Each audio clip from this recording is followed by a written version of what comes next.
చిలికి చిలికి గాలివనయ్య సార్. సరే బన్నీ సినిమాకి వెళ్ళడం తప్పు కాదు, వాళ్ళు కూడా ఆ సినిమా చూడడం తప్పు కాదు. ఇప్పుడు ఇందులో నలుగురు ఉన్నారు, ఒకవైపు ప్రభుత్వం, ఒకవైపు బన్నీ, ఒకవైపు రేవతి ఫ్యామిలీ, ఒకవైపు థియేటర్ యాజమాన్యం. ఎవరిని తప్పు పట్టాలంటే అందరం తప్పు పట్టాలి. సిచ్యువేషన్ ఇది అనుకున్నది కాదు, యాక్సిడెంటల్గా జరిగింది. సో మరి దాన్ని జరిగింది, గొడవలు జరుగుతున్నా నన్ను అయిపోయింది సర్దుమానుకుంది అన్న టైంలో మళ్ళీ ఈరోజు అందరూ కూడా కలిసి వెళ్ళడం జరిగింది. సో ఈ మీటింగ్ గురించి వెళ్ళారు కదా, మీరు ఏమనుకుంటున్నారు సార్? అసలు దేని గురించి వెళ్ళారు, అసలు ఎవరికి లాభం ఏంటి, అసలు దీని గురించి ఏమన్నా ఒక అవగాహన ఉందా దీని మీద మీకు? నాకు పర్ఫెక్ట్ అవగాహన ఉంది. యాక్చువల్లీ ఈ ఇన్సిడెంట్ జరుగుతున్నప్పటి నుంచి అబ్జర్వ్ చేస్తుంటే తెలుగు ప్రేక్షకులకు ఇంకొక వార్త లేనట్టు లాస్ట్ 15 daysలో మొత్తం సంధ్యా థియేటర్, పుష్ప సినిమా, అల్లు అర్జున్, ప్రభుత్వం, దీని చుట్టే నడుస్తుంది. మనం ఏది ఎంజాయ్ చేయలేకపోయినాం. యాక్చువల్లీ భారతదేశంలో ఇండియాలోనే కాకుండా హైయెస్ట్ కలెక్షన్ పుష్ప సినిమా చేసింది, ఒక తెలుగు సినిమా చేసింది ఇండియాలో. బాలీవుడ్ని బీట్ చేసి మొత్తం అసలు అన్నిటిని బీట్ చేసిన రికార్డ్స్ని మనం ఎంజాయ్ చేయలేకపోయినాం. అది కాకుండా చాలా చోట్ల ఇటువంటి యాక్సిడెంటల్ సిచ్యువేషన్ జరుగుతూ ఉంటాయి. కానీ జరుగుతున్నప్పుడు కొంతమంది అంటే రెస్పాన్సిబుల్ పర్సనాలిటీస్ రెస్పాన్సిబుల్ బిహేవియర్ చేస్తే, అందరికీ సహకారం చేస్తే, వాళ్ళు ఇచ్చే ప్రతి స్టేట్మెంట్ కూడా, ఎందుకంటే కొన్ని కోట్లాది మందిని ప్రభావితం చేస్తుంది కాబట్టి దాన్ని ఆచితూచి జాగ్రత్తగా డీల్ చేయాల్సిన సందర్భంలో ఆ డీల్ చేయని పరిస్థితి ఏర్పడ్డది కాబట్టి ఇది క్రిటికల్గా తయారైపోయి చాలా సిచ్యువేషన్ పెద్దదైపోయింది. దీని తర్వాత ముఖ్యంగా మన నిర్మాత దిల్ రాజు గారు film television theatre development corporation chairman కావడం, ఆయన అమెరికా నుంచి వచ్చిన తర్వాత ముఖ్యమంత్రి గారితో కలిసి చొరవ తీసుకొని వారధిగా సారథ్యం వహించి ఇవాళ ఒక మీటింగ్ ఏర్పాటు చేయడం జరిగింది. రేవంత్ రెడ్డి గారు ముఖ్యమంత్రిగా ప్రమాణ స్వీకారం చేసిన తర్వాత మొదటిసారి తెలుగు ఫిలిం ఇండస్ట్రీ అందరూ ఆర్టిస్టులు ప్లస్ ప్రొడ్యూసర్లు, డైరెక్టర్లు కలిసి మొదటిసారి కలిసిన సమావేశం ఇది. ఎక్స్పెక్టేషన్స్ చాలా ఉంటాయి. అంటే ఇది వ్యక్తిగత ప్రయోజనాలు కాదు, అంటే people are representing the industry. ఎవరైతే అక్కడ వెళ్ళారో ఇండివిజువల్ క్యాపబిలిటీస్ కంటే ఇండస్ట్రీ క్యాపబిలిటీస్ ఉన్నవాళ్ళు, అలాంటి వాళ్ళు చాలామంది ఉన్నారు. చాలా రోజుల నుంచి నిర్మాతలుగా, దర్శకులుగా, ఆర్టిస్టులుగా పనిచేస్తున్న వాళ్ళు ఇవాళ వెళ్ళిన తర్వాత total film and television industry ఒక గొప్ప ప్రయోజనాలను ఆశించింది, చూసింది.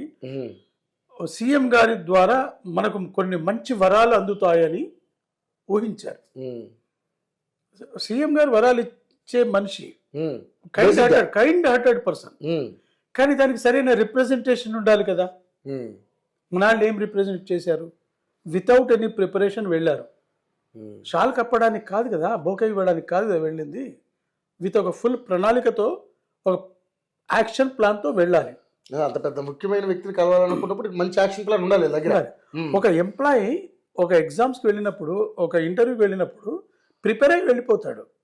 ఏం క్వశ్చన్స్ అడుగుతారు, ఏం చేస్తారని వెళ్తారు.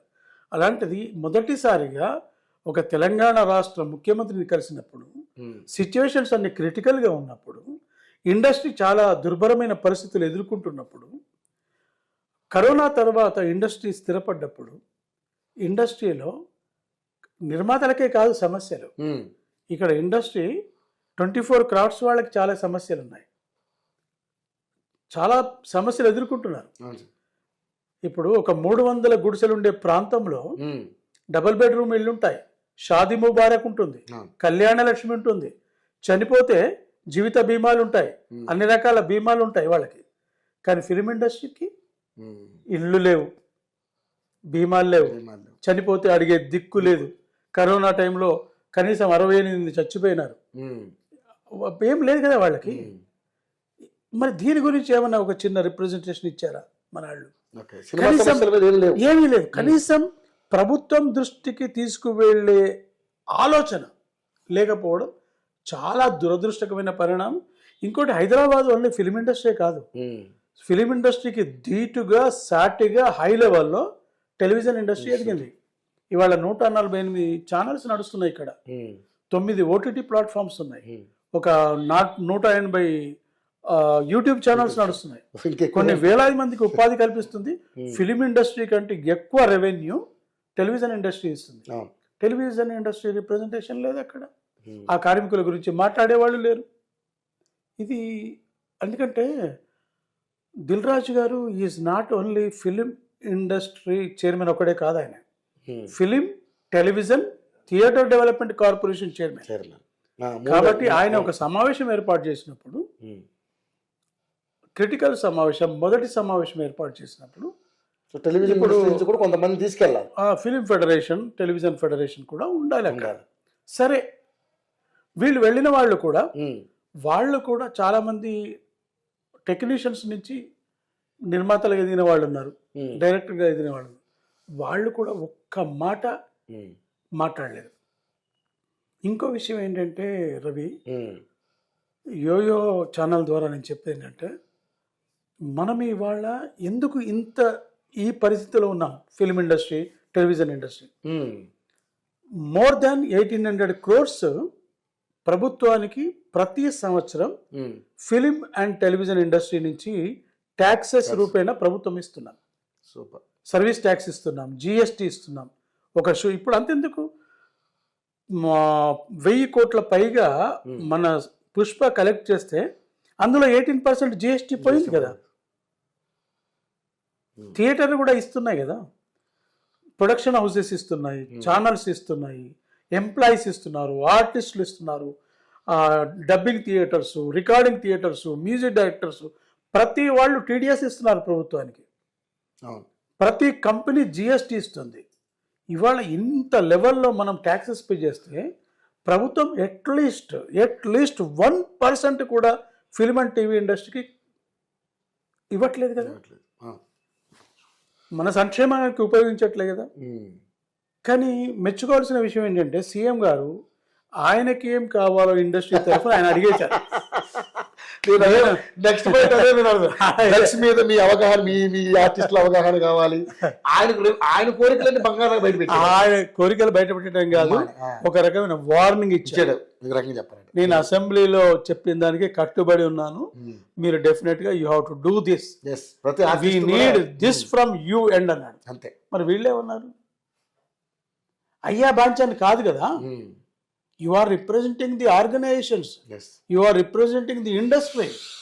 ఇండస్ట్రీ తరఫున వెళ్ళినప్పుడు మనం మన కోరికలని ప్రభుత్వానికి తెలియజెప్పకపోవడం, తెలియజెప్తే ఆయన రిప్రజెంటేషన్ వేరే ఉంటుంది.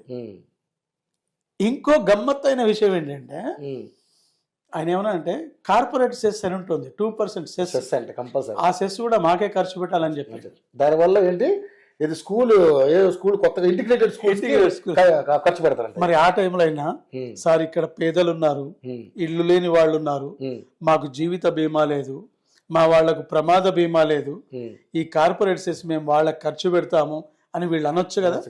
నోరు లేదా, కనీసం వీళ్ళ ప్రాబ్లమ్స్ తెలియవా? మొన్న మా కార్మికుడు, ఒక డ్రైవర్ గొంతు తెగిపోయింది.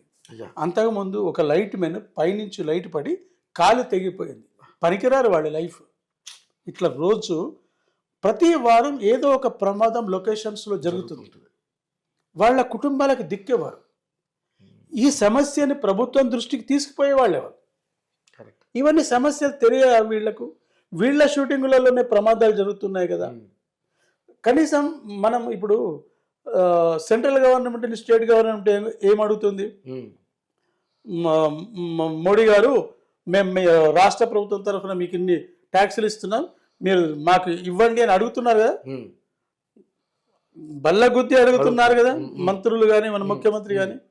మరి మేము ఫిల్మ్ ఇండస్ట్రీ నుంచి, టెలివిజన్ ఇండస్ట్రీ నుంచి మేము ఎన్ని డబ్బులు ఇస్తున్నాము, మీరు మాకేమి ఇస్తారు అని అడగడంలో తప్పేం లేదు. ఊరికే ఆయన అంటాడు, మాకు అవార్డ్స్ కల్పించండి, గద్దర్ అవార్డ్స్ ఎట్లాగో అనౌన్స్ చేశారు, దానికి ఒక కమిటీ వేశారు, అది వస్తాయి. మళ్ళీ కొత్తగా వీళ్ళు అడిగింది ఏమున్నది, ఇంటర్నేషనల్ చిల్డ్రన్ ఫిలిం ఫెస్టివల్. అది ఎట్లాగో హైదరాబాద్ ప్రధాన వేదికగా, వేదిక 35 ఏళ్ల నుంచి జరుగుతున్నాయి. అది జరుగుతుంది. కొత్తగా ఈరోజు వీళ్ళు పోయి సాధించింది ఏమన్నా ఉన్నది? ఏం లేదు. తుస్ బుస్ బుస్, ఏం జరగలే. కాబట్టి ఇలాంటి మీటింగ్కి వెళ్ళినప్పుడు ఫిలిం ఇండస్ట్రీ పర్సనాలిటీస్ కావచ్చు, టీవీ ఇండస్ట్రీ పర్సనాలిటీస్ కావచ్చు, ఒక పక్కా ప్రణాళిక ప్రకారం వెళ్ళాలి. ఓ చేతిలో పేపర్ ఉండదు, ప్రపోజల్ ఉండదు. ఒక 10 ఏళ్ల కిందట గవర్నమెంట్ దగ్గరికి నేను వెళ్ళినప్పుడు, త్రిసభ్య కమిటీ సమావేశం జరిగినప్పుడు, అప్పుడు ప్రభుత్వానికి ఒక విజన్ డాక్యుమెంట్ సబ్మిట్ చేశాం, ఓకే, సీఎం గారికి ఇచ్చాం.